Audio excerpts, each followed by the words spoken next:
Assalamu alaikum warahmatullahi wabarakatuh. Ashamarka fuuna jaalatamtoota fi kabajamtoota Oromoo jirra jirtu baga jiraattan isin jecha bakkuma jirattanitti nagaa fi kabajaan kenna isinirra haa jiraatu. Har'allee wanta wayii osoo hojjetaa jiru jidduudhaan dhiisee isin mul'isa jedhee dhufee jidduudhaan isinillee baratuu qabdanii laaluu qabdanii wanta hojjedhu arguu qabdanii ka beektan akkuma beektanitti kan beeknillee ammoo laaluu qaba jedhee qabadhee isin dhufee asumaan subscribe like share gochuu hin irraanfatina. Namoonni baay'een viidiyoo kiyya hin laaltanii garuuyyuu hin laaltan malee laayikii illee osoo hin godhin namni bira darbullee baay'eetu jira. Namootuma laaluu san keessaa laayikii illee gootan bareeda ture sila. Mee laayikii godhaa viidiyoo laayikii godhaa sheer illee walirra godhaati subscribe laayikii godhaa. Uummata akkayyuu wanti isinirraa hir'atullee hin jiru laayikii gootan laayikii godhaati subscribe godhaa mee osoo hin godhin bira hin darbinaati. Viidiyoo kiyya yoo jaalattan laayik sheer godhaati yoo hin yoo jaalattan subscribe like share godha yoo hin jaalatin ta'e koomentii barreessaati yaada kenna wanta hin jaalanne irratti koomentii barreessaati yaada kenna aguma wanta jiru jechuudha hin sirreessa wanti badii yoo jiraate hin sirreessa koomentii irratti barreessaati yaada qabdan naannaan gahaa na hubachiisa wanta balleesse yoo jiraate yookaan ammoo subscribe like share godha uummata akkayyuu mee share godha walirraan like osoo hin godhin bira hin darbina nam tokkollee adara amma immoo viidiyoo kiyya haga xumuraatetti naa hordofaa. Kinooti lukkuun keenya akkana dhiqamee qophaa'ee bareedee jira. Haala kanaan jechuudha kinooti amma billi itti guurataa jira jechuudha. Amma itti guuraa jira. Asittillee dhadhaa cinaa tokkoon dhadhaa baafadhee jira. Dhadhaan baafamee jira. Asittillee killee jechuudha bilcheessee jira. Affeelamee jira jechuudha. Killeen asii affeelamee jira. Maashaallah waxiin keenya haala kanaan gahee jira jechuudha. Akkana fakkaata. Kinooti asitti shunkurtii isiniif waraabne dhiifama narraa taate shunkurtii osoo isiniif waraabin barbaree itti godhee jira asitti ammoo zayitii irra buufadhee sukkuumaa jira jechuudha. Lukkuun lama hojjetaa jira lukkuu lamarratti lukkuun baay'ee gurguddaa miti hagam buusee kubbaayyaan hin jiraame kubbaayyaa nam tokko hin beeka jedhee yaada kadhadhaan illee gurguramu tokko jira kubbaayyaa san tokkoo fi gimmaashatti buuse jechuudha barbaree. Barbaree kubbaayyaa san tokkoo fi gimmaashatti buusee zayitii ammoo litirii tokko jechuudha. Zayitii litirii tokkoon hojjetaa jira jechuudha. Maaliif isin sanii illee godhuu dandeettanii ani maaliif litirii tokko hojjedhe boodarra dhadhaa fayyadame jechuudha. Dhadhaa waan jiruuf dhadhaa fayyadama. Dhadhaa baay'ee cinaa tokkotti baay'ataa jira. Sanillee isinitti mul'isa. Sababa saniif jecha zayitii baay'eetti hin godhuu jechuudha. Akkanatti barbaree sukkuumataa jira. Sirri sukkuumaa.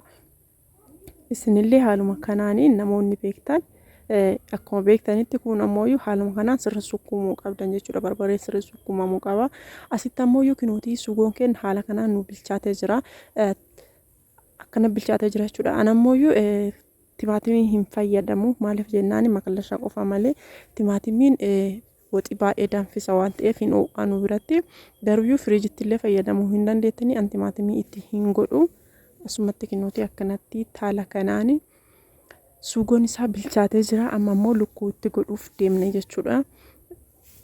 Sirri bilchaatee jira jechuudha sugoon keenya kinoo akkanatti sirri bilchaatee jira maashaallah haala kanaan bilchaatee jira jechuudha.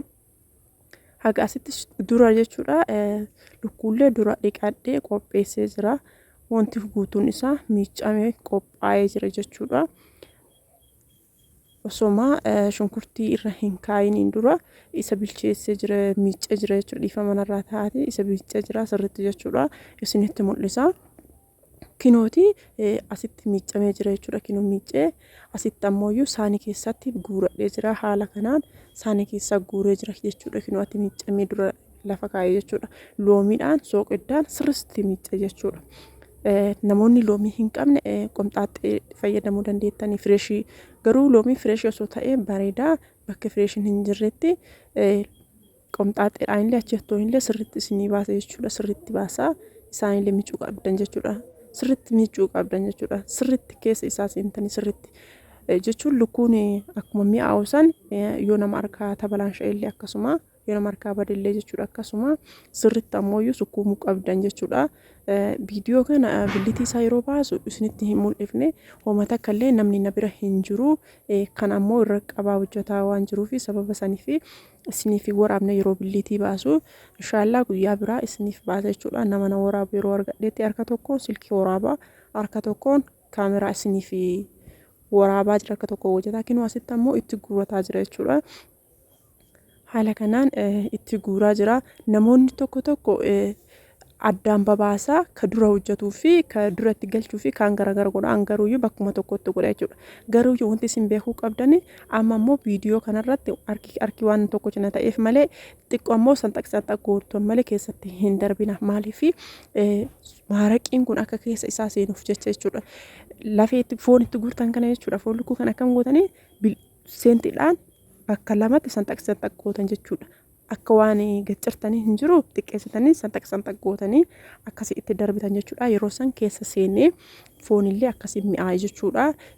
Maaliif akkas goona waan akka suugoon kun keessa seenuuf jechuudha.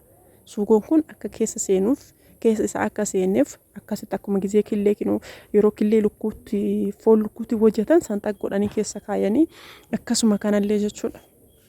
Akkanatti haala kanaan erga itti guuree geeffadhee booda akka wal fudhatuuf waliin dhaha jechuudha. Xiqqoo ammoo asitti ammoo cinaa kanatti kinootii dhadhaa baay'ifadhee jira. Dhadhaan ammoo haala kanaan baqaa jira jechuudha kinootii. Dhadhaa ammoo maandajaa irratti baay'isaa jira. Maaliif booda waan itti godhuuf jecha dhadhaa haala kanaan asirra baay'isaa jira. Homaa irdiillee homa takkaayyuutti hin godhuu jechuudha. Kinootii baqee jira. Asitti ammoo qimamee fayyadame. Qimamee fayyadame absuudaa gurraacha. Absuudaa adii, ginjibilaa fi shunkurtii adiidha jechuudha. Asitti illee kinootii killee bilcheessee jira. Killeen kun bilchaatee jira jechuudha. Killee bilchaatee jira. Guutuu isaa yeroo bilcheessullee isiniif waraabuu fi namni na bira hin jiru sababa sanii fi killeen kun bilchaatee jira. Isin killee haga barbaadanitti fayyadamuu dandeettanii. Ani garuuyyuu killee 12 akkas fayyadame. Isin ammoo haga barbaadan fayyadamuu dandeettan jechuudha. Asumaan isillee qumcisee walitti deebina jechuudha. Cinaa tokkotti dhadhaa baay'isaa jira. Cinaa tokkotti ammoo killee affeelataa jira. Ibidda irratti ammoo lukkuu hojjetaa jira jechuudha. Haala kanaan kinootii akkana bilchaatee jira. Erga inni qorree ammoo qoonceeffadhee lafa kaa'adhe jechuudha. Asitti kinootii qimamni kiyya makallashaatti godhadha jechuudha. Durallee namoonni barbaadan qullubbii fi ginjibila wajjin qulallaa'uu dandeettanii amma ammoo kinootii makallashaa itti godhadha jechuudha. Kunni naa bilchaataa waan jiruuf garuuyyuu jechuudha xiqqoo haga inni isinii bilchaatu jechuudha. Haga suugoo fi foon sirrii wal fudhatutti bishaan dabalina. Haala kanaan kinootii lukkuun kenna nuu bilchaatee jira akkanatti jechuudha. Killeellee itti godhee jira, itti darbee jira, ibidda jala dhaamsee jira jechuudha. Ibidda jala dhaamsee jira. Asitti ibidda jala dhaamsee killeetti naqadheera jechuudha. Ibidda jala dhaamsee killeetti naqee dhadhaallee asumarra itti godha jechuudha. Namoonni barbaadan kidanii fayyadamuu dandeettanii kinootii dhadhaa beeffamaa erga inni ibidda jala dhaamsee booda ibiddi jala haramee jira. Asitti dhadhaa beeffamaatti naqadha.